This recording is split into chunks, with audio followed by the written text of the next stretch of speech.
నమస్తే, welcome to our channel. నేను సౌజన్య. లోకేష్ దగ్గర ఉండేటువంటి రెడ్ డైరీ ఏదైతే ఉందో దాన్ని చూసి అందరూ భయపడుతున్నారు, ముఖ్యంగా వైసీపీ నాయకులు. విజయసాయి రెడ్డి గారు అయితే ఏకంగా ఎలక్షన్ కమిషన్కే దాని మీద కంప్లైంట్ చేశారు. ఇందుకే ఆ రెడ్ డైరీలో భయపడేంతగా ఏముంది ఏంటి? ఈ అంశానికి సంబంధించి మనతో మాట్లాడడానికి, వారి విశ్లేషణను మనతో పంచుకోవడానికి ఈరోజు మనతో పాటు ఉన్నారు senior journalist, senior political analyst C S Rao గారు ఉన్నారు. వారితో మాట్లాడదాం. నమస్తే అండి. నమస్తే సౌజన్య. అంటే రెడ్ కలర్ని అంటే బ్లడ్ని చూసో లేకపోతే రెడ్ సిగ్నల్ చూసో అందరూ భయపడతారు, ఆగిపోతారు సిగ్నల్స్ దగ్గర, ట్రాఫిక్ సిగ్నల్స్ దగ్గర. కానీ రెడ్ డైరీని చూసి, లోకేష్ గారి దగ్గర ఉండేటువంటి రెడ్ డైరీని చూసి వైసీపీ నాయకులు భయపడుతున్నారు అందరూ. విజయసాయి రెడ్డి గారు ఒక అడుగు ముందుకేసి ఎలక్షన్ కమిషన్కి కంప్లైంట్ చేశారు అని చెప్పేసి అన్ని వార్తలు వస్తున్నాయి. అంటే ఒక డైరీ గురించి అసలు ఎందుకు కంప్లైంట్ చేయాల్సి వచ్చింది? ఏముంది అందులో ఆ డైరీలో? ఆ డైరీ సీక్రెట్, ఆ డైరీని చూసి ఎందుకు భయపడుతున్నారు అనేది విశ్లేషణ చేసుకునే ముందు అసలు లోకేష్ పేరు కానీ, లోకేష్ గురించి కానీ ఎందుకు వైఎస్ఆర్ కాంగ్రెస్ పార్టీ అంత హైరాణ పడుతుంది అనే దాని మీద మనం ఆలోచిస్తే కనుక, జనరల్గా ఎవరినైనా ఎక్కువ తలుచుకుంటుంటారు. ఎవరు తలుచుకుంటుంటారు? అభిమానించే వాళ్ళని తలుచుకుంటారు, ప్రేమించే వాళ్ళని తలుచుకుంటుంటారు, లేదా శత్రువు గురించి తలుచుకుంటారు, అంతే కదా. సో ఇప్పుడు లోకేష్ శత్రువా, అభిమాని అంటే శత్రువు, రాజకీయపరమైన శత్రువు. అంటే బలమైనటువంటి శత్రువుగా ఇప్పుడు వైఎస్ఆర్ కాంగ్రెస్ పార్టీకి లోకేష్ కనిపిస్తున్నారు. ఒకప్పుడు పప్పు అన్నటువంటి వైఎస్ఆర్ కాంగ్రెస్ పార్టీ నేతలే ఇవాళ లోకేష్ రెడ్ డైరీ అని అంటేనే హైరాణ పడుతున్నారంటే, లోకేష్ గురించి వాళ్ళు ఎంత భయపడుతున్నారు, ఆందోళన చెందుతున్నారు అనేదానికి ఒక సంకేతంగా మనం తీసుకోవచ్చు. ఎందుకు లోకేష్ గురించి అంత ఆందోళన చెందుతున్నారని అంటే, ఇప్పటివరకు చంద్రబాబు నాయుడు చూశారు. దాదాపు 78 నుంచి ఆయన ప్రస్థానం ప్రత్యక్ష రాజకీయాల్లో ప్రస్థానం తెలుగు సమాజానికి తెలిసిందే, తెరిచినటువంటి పుస్తకం ఆయనది. ఆయన గురించి అందరికీ తెలుసు.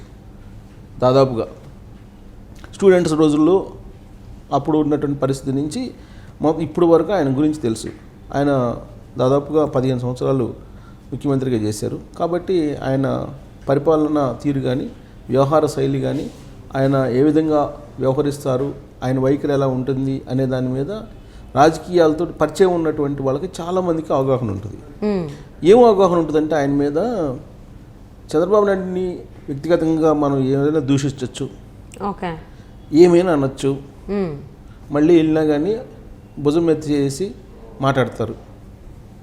సో కక్ష సాధింపు చర్య అనేది ఉండదు చంద్రబాబు నాయుడికి అనేది అందరికీ ఒక అభిప్రాయం ఉంది. ఈయన మారడు, నేను మారతానంటాడు కానీ మారడు. అధికారంలో పోయిన తర్వాత మనం మారదాము, మనం అధికారంలోకి వచ్చిన తర్వాత మీ అందరికీ న్యాయం చేస్తానని చెప్తారు. అధికారంలోకి వచ్చిన తర్వాత మళ్ళీ యథాతథంగా ఆయన తనదైనటువంటి శైలిలో శత్రువులను కూడా దగ్గరకు తీసుకుంటాడు. అసలు అప్పటి వరకు కష్టపడిన వాళ్ళనేమో మామూలుగా చూస్తాడు. బట్ శత్రువులు వస్తే శత్రువులతో కూడా మాట్లాడతాడు అనేటువంటి అభిప్రాయం ఉంది. కానీ లోకేష్ విషయంలో అలా కాదు. లోకేష్ విషయంలో ఒకసారి శత్రువుగా మారేటంటే దాన్ని శత్రువుగానే చూస్తాడు లోకేష్. అది నష్టం కానీ లాభం కానీ. తన వర్గం, తన మనుషులు, తన పార్టీ, తన శ్రేణులు, తన కార్యకర్తల కోసం ఎంతకైనా తెగిస్తాడు లోకేష్ అనేటువంటి ఒక ఒపీనియన్ ఇప్పుడు తెలుగుదేశం పార్టీలో లోకేష్ మీద ఉంది. ఓకే, నా అనుకుంటే ఆయన ఏ పని చేయడానికైనా, ఎక్కడికి వెళ్ళడానికైనా చేస్తారనేది. అధికారం కోల్పోయిన తర్వాత పడినటువంటి బాధలన్నింటినీ కూడా చూశారు.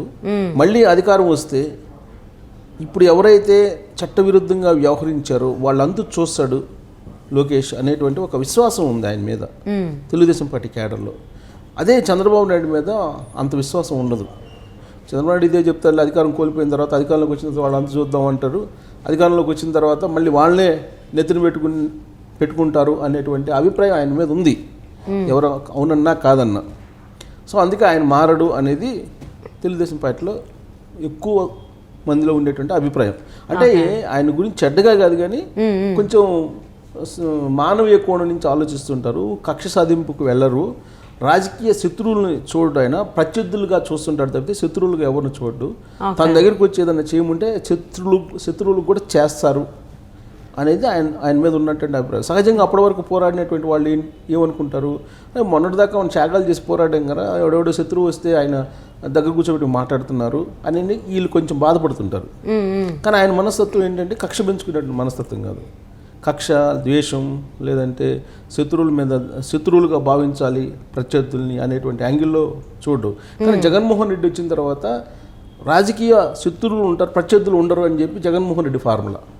ఓకే, ప్రత్యర్థులుగానే చూడాలి, కానీ శత్రువులుగా చూసి అనేక రకాల ఇబ్బందులు పెట్టారు. 2019 నుంచి ఇప్పటి వరకు పెడుతూనే ఉన్నారు. తెలుగుదేశం పార్టీకి సంబంధించి చంద్రబాబు నాయుడు కూడా లోపల పెట్టారు, అవును, జైల్లో పంపించారు కదా. అవునవును.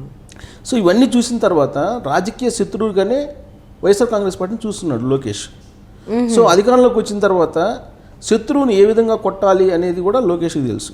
ఓకే, సో అందుకే ఆయన యువగలం ప్రారంభించినటువంటి సందర్భంగా ఒక రెడ్ డైరీ పెట్టుకొని దాంట్లో ఎవరెవరు చట్టవిరుద్ధంగా వ్యవహరిస్తున్నారు పోలీసులు, వైఎస్ఆర్ కాంగ్రెస్ పార్టీకి సంబంధించినటువంటి వాళ్ళ మాటలు విని చట్టానికి విరుద్ధంగా ఎవరెవరు ఇబ్బంది పెడుతున్నారు తెలుగుదేశం పార్టీ వాళ్ళని, ఎవరెవరు తెలుగుదేశం పార్టీ వాళ్ళ మీద చట్టవిరుద్ధంగా దాడులు చేస్తున్నారు, దౌర్జన్యాలు చేస్తున్నారు అనే దాన్ని గుర్తించి ఆయన మొత్తం యువగలం పాదయాత్రలో డైరీ రాసుకోవడం జరిగింది. వాళ్ళ పేర్లు, పోలీస్ వర్గాల పేర్లు కానీ లేదా లీడర్ల పేర్లు కానీ వైఎస్ఆర్ కాంగ్రెస్ పార్టీ వాళ్ళ పేర్లు రాసుకున్నారు. ఓకే, పోలీస్ శాఖకు సంబంధించిన వాళ్ళు, అలాగే నాయకులు. అంతే, నాయకులు ఏం చేస్తారు, పోలీసులు అడ్డుపెట్టుకోగా చేసేది.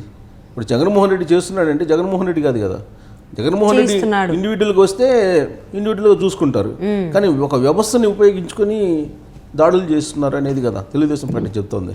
కాబట్టి అవన్నీ మొత్తం యువకులలో రాసుకున్నారు. వాళ్ళలో ప్రధానంగా ఎవరి పేర్లు ఉంటాయి, ఏపీసీఐడి అధికారుల పేర్లు ఉంటాయి.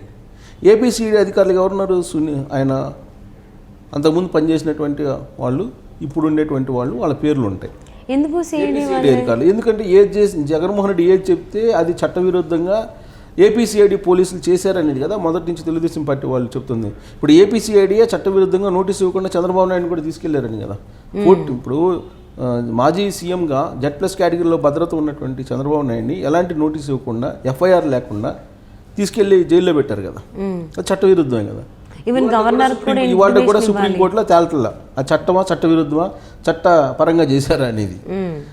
సో అలాగా అనేక మంది తెలుగుదేశం పార్టీకి సంబంధించినటువంటి వాళ్ళని సోషల్ మీడియాలో పోస్ట్ చేసినటువంటి వాళ్ళని కూడా వాళ్ళు ఏపీసీఐడి వాళ్ళు అర్ధరాత్రి పూట ఇళ్లకు వచ్చి తీసుకెళ్ళి నానా రకాల ఇబ్బంది పెట్టినటువంటి సందర్భాలు. అందుకే ఏపీసీఐడికి సంబంధించినటువంటి వాళ్ళ పేర్లు రెడ్ బుక్లో ఉన్నాయి, అందరితో పాటు వీళ్ళవి కూడా ఉన్నాయి, కాకపోతే ప్రథమంగా ఉంటాయి వీళ్ళ పేర్లు. దీన్ని లీగల్ కోణంలో తీసుకెళ్లారు. లీగల్ కోణంలో తీసుకెళ్ళి విజయవాడలో ఉండేటువంటి ఏసీబీ కోర్టులో కంప్లైంట్ చేశారు, పిటిషన్ వేశారు. దీని మీద ఎందుకు వేశారు ఆ పిటిషను? సో రెడ్ బుక్ చూపించి సాక్షులను ప్రభావితం చేస్తున్నాడు లోకేష్ అనేది అక్కడ పిటిషన్ వేశారు ఏసీబీ కోర్టులో. ఎందుకు? ఫైబర్ నెట్ కేసులో ఒక నిందితునిగా లొకేషన్ చేర్చారు, అలాగే స్కిల్ డెవలప్మెంట్ కేసులో కూడా చేర్చారు, అవుటర్ రింగ్ రోడ్లో అన్ని కేసుల్లో ఈయన్ని కూడా చేర్చారు కదా. చేర్చినప్పుడు ముందస్తు బెయిల్ ఇచ్చారు లోకేష్కి. ముందస్తు బెయిల్ ఇచ్చినప్పుడు కొన్ని కండిషన్స్ పెట్టారు. ఏది కోర్టు కొన్ని కండిషన్స్ పెడితే ముందస్తు బెయిల్ ఇచ్చింది. సో ఆ కండిషన్స్ని ధిక్కరిస్తూ ఆయన రెడ్ బుక్ అనేది చూపించి పోలీసుల్ని బెదిరిస్తున్నారు, సాక్షుల్ని అంటే ఏపీసీఐడి వాళ్ళని బెదిరిస్తున్నారు. సో సాక్షులు వాళ్ళు చెప్పాలి కదా, వాళ్ళు ఎఫ్ఐఆర్ వాళ్ళు ఛార్జ్ షీట్ వేయాలి కదా, వాళ్ళని బెదిరిస్తున్నారు. అలాగే ఉద్యోగస్తులను బెదిరిస్తూ ఉన్నారు. సో సాక్షుల్ని ప్రభావితం చేస్తున్నారని ఒక పిటిషన్ వేశారు విజయవాడ ఏసీబీ కోర్టులో. విజయవాడ ఏసీబీ కోర్టు ఆ పిటిషన్ స్వీకరించి విచారించి లోకేష్కి నోటీసులు పంపించారు. నోటీసులు పంపిస్తే నోటీసు నాకు అందలేదని చెప్పి ఏసీబీ కోర్టుకి తెలియజేయడం జరిగింది లోకేష్ తరపు అడ్వకేట్. దాంతో మేమే పంపిస్తామని చెప్పి ఏసీబీ కోర్టు చెప్పింది, మేము పంపిస్తామని చెప్పి వాయిదా వేసింది. సో ఆ కేసు అలా నడుస్తున్నటువంటి సందర్భంలో విజయసాయి రెడ్డి ఈ ఎలక్షన్ కమిషన్ ఆంధ్రప్రదేశ్కి వచ్చినప్పుడు ఆంధ్రప్రదేశ్లో పర్యటిస్తూ దొంగ ఓట్ల వ్యవహారం మీద కంప్లైంట్ చేస్తున్నటువంటి క్రమంలో జనసేన అలాగే తెలుగుదేశం పార్టీ ఈయన కూడా విజయసాయి రెడ్డి కూడా ఎలక్షన్ కమిషన్ని కలిశారు. ఎలక్షన్ కమిషన్ కలిసి ఆయన చేసినటువంటి కంప్లైంట్ ఏంటి అని అంటే, తెలంగాణ ఆంధ్రప్రదేశ్లో 2 చోట్ల ఒకేసారి ఎన్నికలు జరగాలి, వేరువేరుగా జరుగుతున్నాయి కాబట్టి అక్కడుండే వాళ్ళు కూడా ఇక్కడ ఉన్నారు, సో డబుల్ ఎంట్రీస్ ఉన్నాయి అనేటువంటి ఒక కంప్లైంట్ చేసి సాక్షులను ఇలాంటి వాళ్ళు బెదిరిస్తున్నారు, దొంగ ఓట్లు చేరుస్తున్నారు, బెదిరిస్తున్నారు అధికారులని అని చెప్పి ఈ రెడ్ బుక్ వ్యవహారాన్ని తీసి రెడ్ బుక్ అనేది ఒకటి పెట్టి, ఆ రెడ్ బుక్లో మేము అధికారం రాగానే మేము మీ అంతు చూస్తాము, చట్టపరంగా మేము చర్యలు తీసుకుంటామని చెప్పి హెచ్చరిస్తూ ఉన్నాడు లోకేష్.